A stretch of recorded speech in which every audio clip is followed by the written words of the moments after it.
Hello बच्चों, चलिए प्रश्न को समझते हैं। केशिकत्व से आप क्या समझते हैं? कांच की केश नली में जड़े जल स्तंभ की ऊंचाई h, नली की आंतरिक त्रिज्या r तथा जल के पृष्ठ तनाव t में संबंध स्थापित कीजिए। मुख्य अवधारणा में हम देख सकते हैं कि यदि किसी अत्यल्प अत्यल्प त्रिज्या की नली, जिसे केश नली कहते हैं, केश नली कहते हैं, किसी द्रव में डुबोई जाती है, डुबोई जाती है तो उसमें द्रव बाहरी द्रव की तुलना में, बाहरी द्रव की तुलना में ऊपर चढ़ जाता है अथवा नीचे उतर जाता है। इस घटना को केशिकत्व कहते हैं। अर्थात किसी द्रव में जब किसी केश नली को डुबोया जाता है तो उसमें द्रव ऊपर चढ़ जाता है या नीचे उतर जाता है। इस घटना को केशिकत्व कहते हैं। माना कि इस प्रकार से द्रव का पात्र है,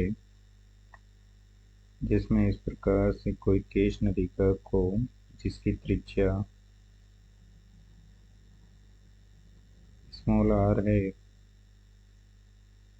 जिसकी त्रिज्या स्मॉल r है, को डुबोया जाता है।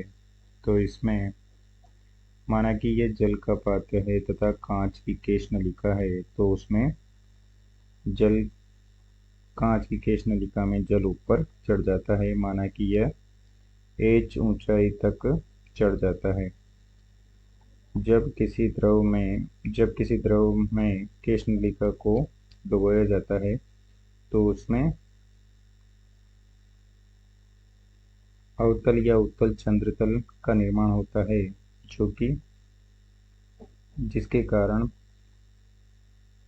उसमें दाबांतर उत्पन्न हो जाता है तथा वह दाबांतर माना कि h ऊंचाई पर संतुलित होता है।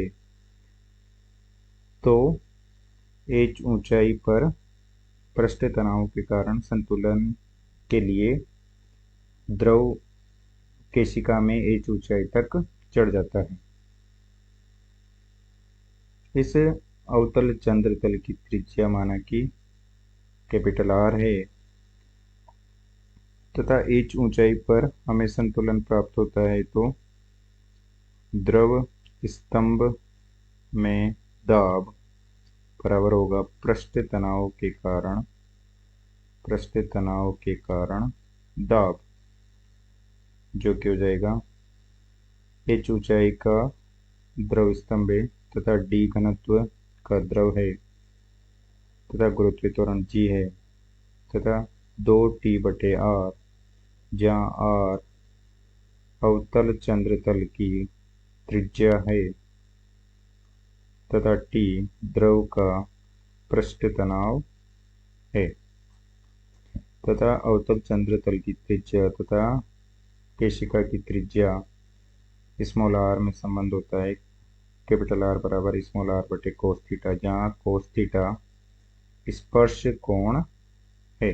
इस प्रकार से तो मान रख देंगे हम। तो h बराबर हो जाएगा 2T कोस थीटा बटे r गुणा d गुणा g, जो कि नली में h ऊंचाई तक चढ़े द्रव के लिए व्यंजक है। अतः दिए गए प्रश्न को हमने हल कर दिया है। आशा करते हैं आपको समझ में आया होगा। धन्यवाद।